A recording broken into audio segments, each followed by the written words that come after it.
Welcome to Nadi's Eduk TV on Practical Research 1. Today we will move to Lesson 3 under Rectifying Research Misconduct. Specifically, at the end of this lesson, you should be able to describe the characteristics, processes, and ethics of research.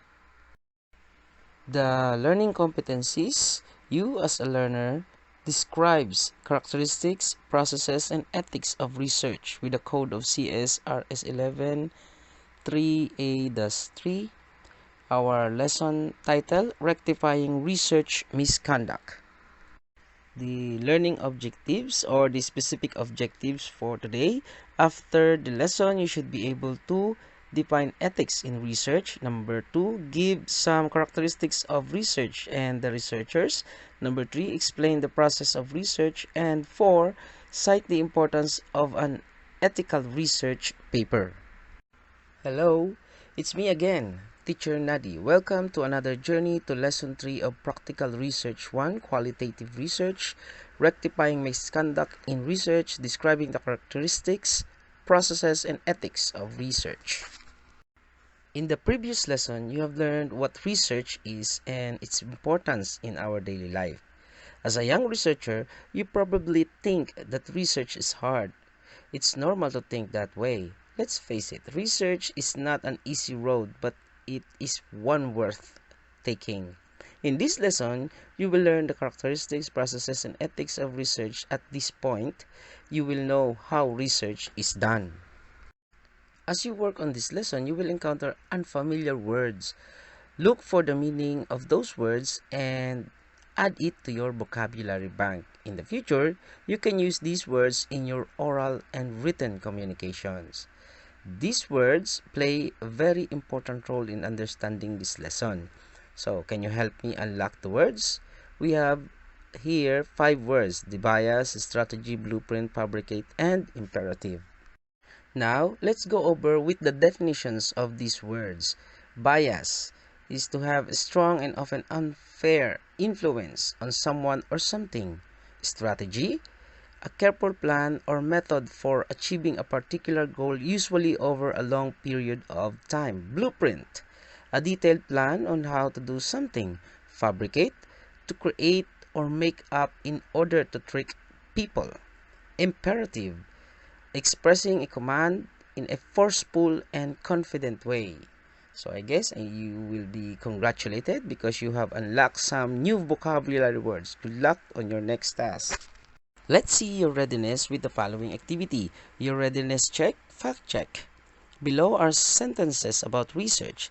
Let us find out which one is correct. Number 1, research must observe a step-by-step process. Number 2, the steps in conducting research are patterned. Number 3, the student's researcher must read literature related to the problem he or she is studying. Number 4, the researcher must avoid listening to another researcher to have an objective view of his or her study. Number 5, a person's opinion is acceptable and considered as an answer to the question asked by the researcher. So the answer to that readiness check, only number 4 is wrong. Initial task for today is on Mind Your Ethics. Let's analyze the article below. The title, Ethics in Qualitative Research. Ethical issues are present in any kind of research. The research process creates tension between the aims of research to make generalization for the good of others and the right of participants to maintain privacy. Ethics pertains to doing good and avoiding harm. Harm can be prevented or reduced through the application of appropriate ethical principles. Thus, the protection of human subject or participants in any research study is imperative. According to Kaplan of 1992, violation of human rights in the name of scientific research have been among the darkest events in history. From 1932 to 1972, more than 400 African American people who had syphilis were deliberately left untreated to study the illness. Although the Tuskegee syphilis study was sponsored by the United States Public Health Service, the disclosure of the 40-year study caused public outrage.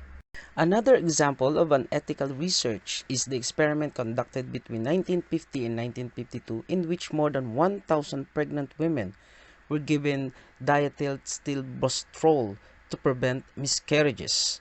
These women were subject to a double-blind study without consent. Only 20 years later, when the children of these women had high rates of cancer and other abnormalities, did the participants learn they were subject of these experiments, according to Capron of 1989. The nature of ethical problems in qualitative research studies is subtle and different compared to problems in quantitative research. For example, potential ethical conflicts exist in regards to how a researcher gains access to a community group and the effects the researcher may have on participants.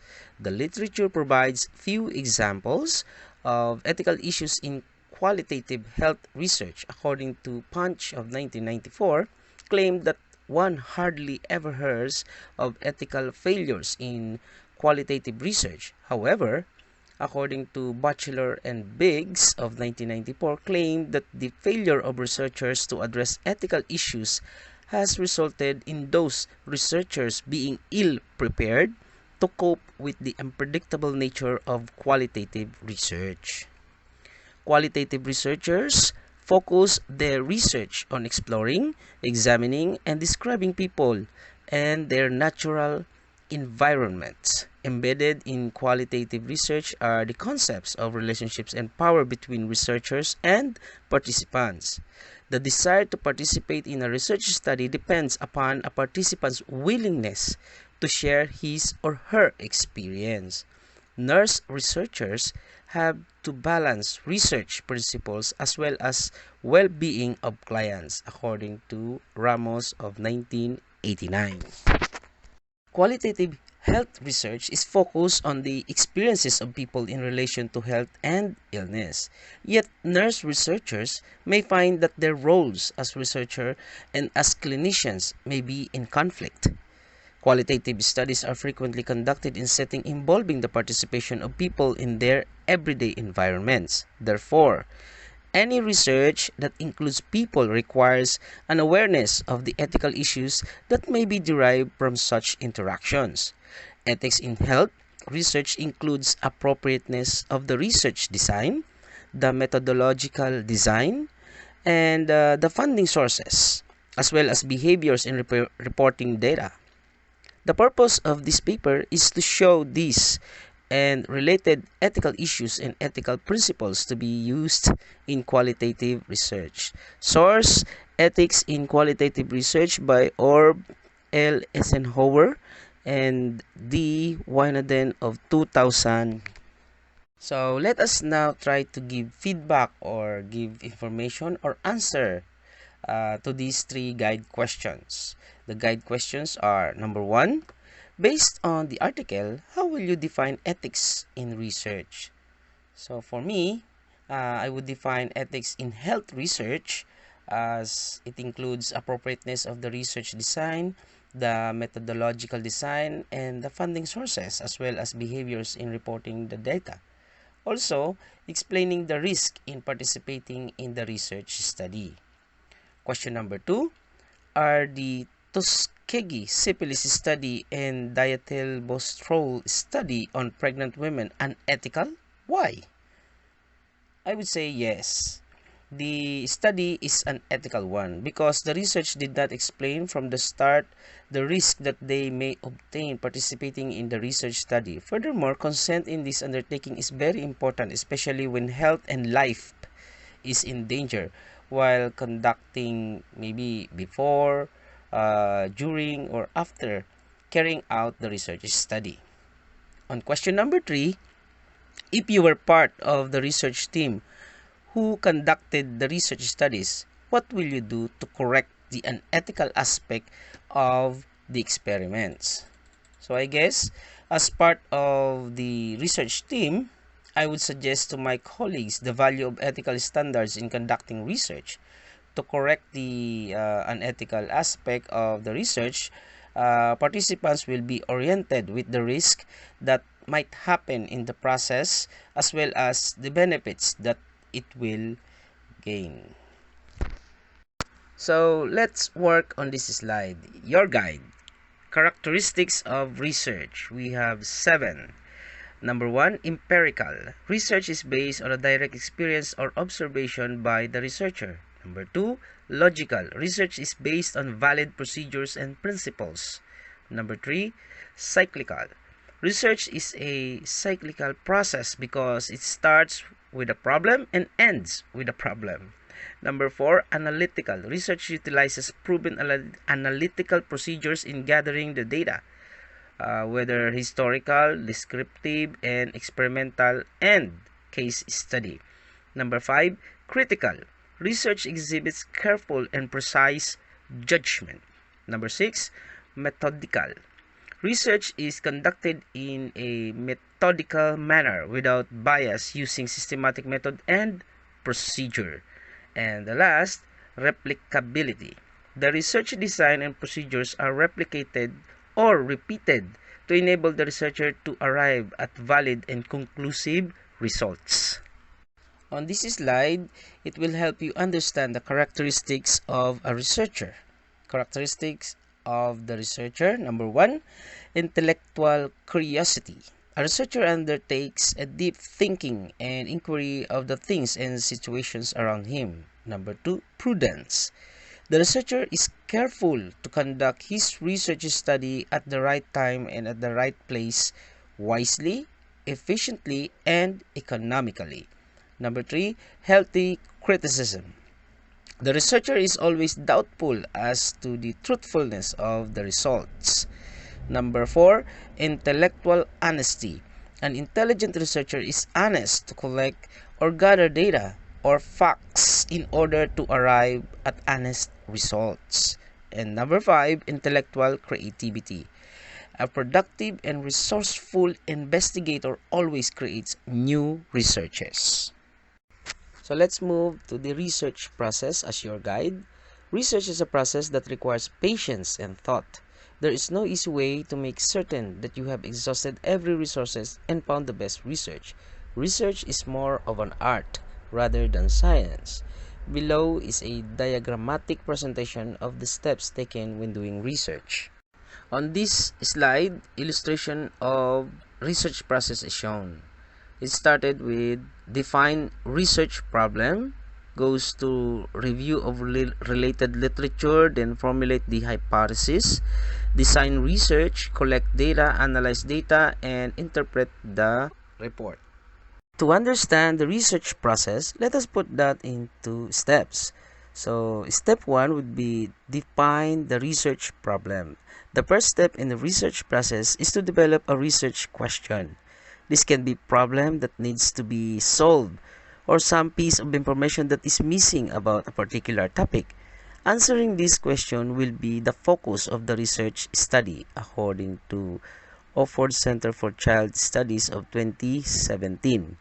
Step 2, you need to review the literature. The researcher must now learn more about the topic they are investigating.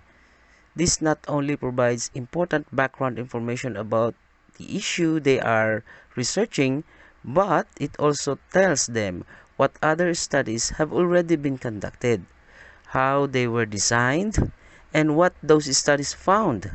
In research, you often do not want to repeat old studies, but rather add something new to the field according to Oxford Center for Child Studies of 2017 and Cornell University Library of 2016. In step 3, you need to formulate the hypothesis. The hypothesis is a clear statement of what is intended to be investigated. It should be specific before research is conducted and openly stated in reporting the results. Moving on, step 4, research design. The research design refers to the overall strategy that you choose to integrate the different components of the study in a coherent and logical way, thereby ensuring you will effectively address the research problems. It constitutes the blueprint for the collection, measurement, and analysis of data.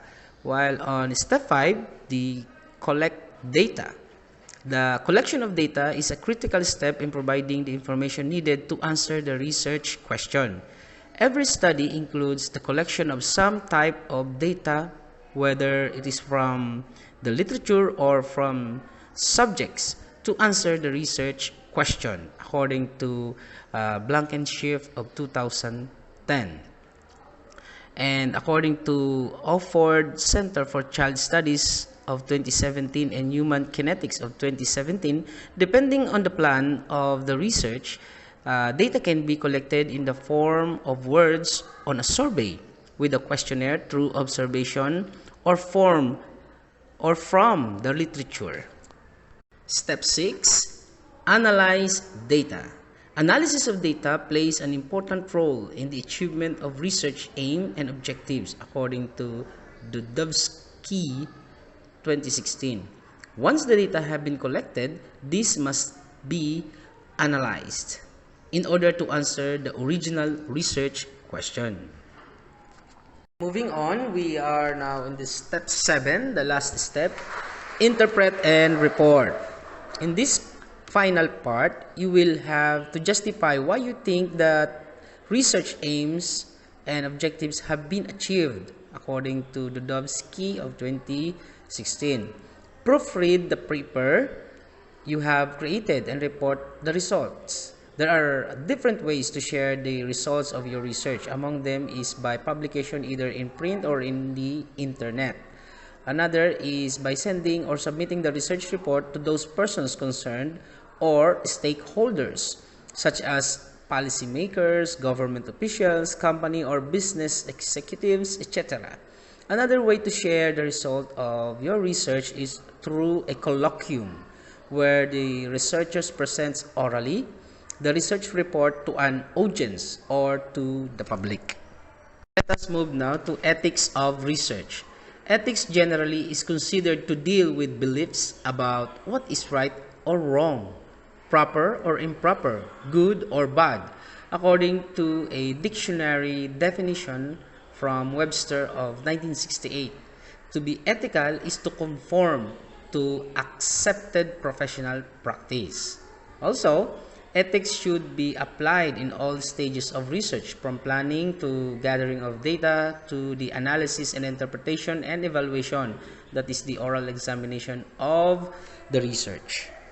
Ethics of research. Research ethics provides guidelines for the responsible conduct of research. In addition, it educates and monitors scientists conducting research to ensure a high ethical standard.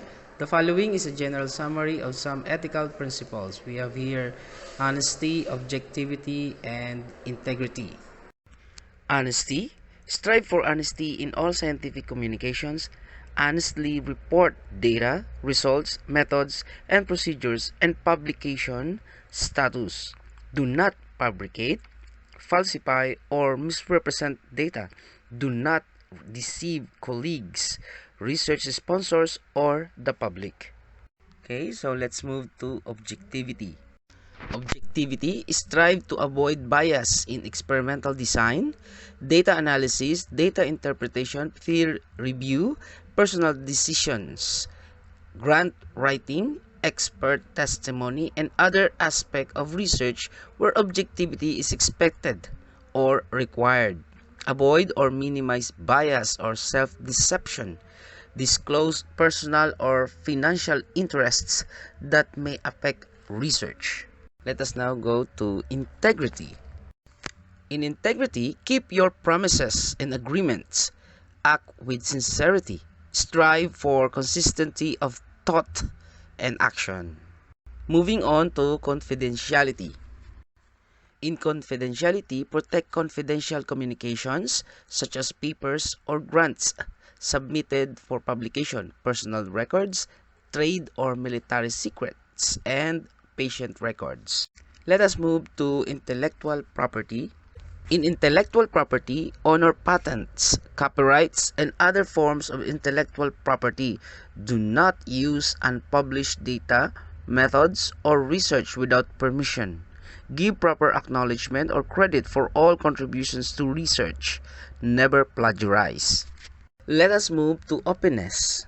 In openness, Share data, results, ideas, tools, resources. Be open to criticism and new ideas. Moving on, carefulness. In carefulness, avoid careless errors and negligence. Carefully and critically examine your own work and the work of your peers. Keep good records of research activities such as data collection, research design, and correspondence with agencies or journals. Let us now go to non-discrimination. In non-discrimination, avoid discrimination against colleagues or students on the basis of sex, race, ethnicity, or other factors not related to scientific competence and integrity. We go now to responsible publication. In responsible publication, publish in order to advance research and scholarship, not to advance just your own career. Avoid wasteful and duplicative publication. Next is responsible mentoring. In responsible mentoring, help to educate, mentor, and advise students, promote their welfare, and allow them to make their own decisions. Next, we have social responsibility. Social responsibility, strive to promote social good and prevent or mitigate social harms through research, public education, and advocacy. Moving on to animal care. Animal care, show proper respect and care for animals when using them in research. Do not conduct unnecessary or poorly designed animal experiments. Let us now go to human subjects protection. In human subjects protection, when conducting research on human subjects, minimize harms and risk and maximize benefits. Respect human dignity, privacy, and autonomy. Take special precautions with vulnerable populations and strive to distribute the benefits and burdens of research fairly. Let us move to legality. In legality, know and obey relevant laws and institutional and governmental policies. Okay, now we are now in competence. In competence, maintain and improve your own professional competence and expertise through lifelong education and learning. Take steps to promote competence in science as a whole. So this is the last three ethical principles: accountability, respect for colleagues, and transparency. In accountability, take responsibility for your part in research and be prepared to give an account. Example, an explanation or justification of what you did on a research project and why. For the respect for colleagues, respect your colleagues and treat them fairly. For the transparency, disclose methods, materials, assumptions, analysis, and other information needed to evaluate your research. Now, moving on for your discovery task, let us check out. Let's check each statement that describes plagiarism. Number 1, Alex put his name on a quotation of Dan Brown. Number 2, the author is Mulroney Dermott, but the reference of JC is Mulroney Demott. Number 3, after reading a selection, Ali correctly wrote the contents of the selection and cited the author. Number 4, in Jenny's project, she carefully expressed the ideas of the author and write the author's name. Number 5, because of lack of time, Pauline omitted some of the important details from a source in her thesis. As you can see, number 1 and 5 are wrong, while 2, 3, 4 are correct. Still under the discovery task, 7 steps. Let's identify stage or steps in the research process for the given scenario. Help me choose the correct answer below. In A, step 1, define the problem. B, step 2, review literature. C, step 3, formulate hypothesis. D, step 4, design research. E, step 5, collect data. F, Step 6, analyze data, and G, Step 7, interpret and report data. In scenario 1, Jesse distributed questionnaires to grade 7 students who have been bullied at risk of dropping out. In scenario 2, Bella shared her research findings to the Supreme Student Council so that they can help to address the problem. Scenario 3, Don was a victim of body shaming, so he personally chose body shaming as his research topic. The correct answer for scenario 1 is E, step 5, collect data, while scenario 2, G, step 7, interpret and report data. On scenario 3, A, step 1, define the problem. Moving on to scenario 4, Christine visited the municipal library to look for previous studies about the research she's working on. On scenario 5, Chris decided to make a case study because he wanted to know the experiences of typhoon Tisoy survivors and how they recover from the physical devastation and haunting memories brought about by the typhoon. Now moving on scenario 4, letter B, step 2, review literature, while scenario 5, D, step 4, design research. On scenario 6, Val summarizes the data he collected. He interpreted the data and looked for patterns, relationships, and trends among the data. On scenario 7, Rose has already her research title. She's now making prediction of the outcome of her study. The answer for scenario 6, F, step 6, analyze data, while scenario 7, C, step 3, formulate hypothesis. For the definition of terms, we have colloquium, copyright, double-blind study, omitted, and outrage. So here are now the definition of the said terms. The remaining two terms are the proofread and syphilis. For your task 3, note, to determine your task, search for the title. And the title is Describing Characteristics, Processes, and Ethics of Research, Lesson 3, PR1, Qualitative, Chapter 1. Now, on task 3, here is now your assessment task. This is good for individual activity instructions. To determine your concise learning about this lesson, your task is uploaded to the link provided below. Use it to navigate your task and answer the needed information and question. The available link http://www.youtube.com at Daisy Reyes Daisy's TV. Okay guys, that ends our lesson. For your reference, here are the references. Please do not forget to like, share, subscribe, click the notification bell, add comments on this video. Thank you very much. And for further information, the author is already here, the name, the address, and the purpose of this material. Thank you very much.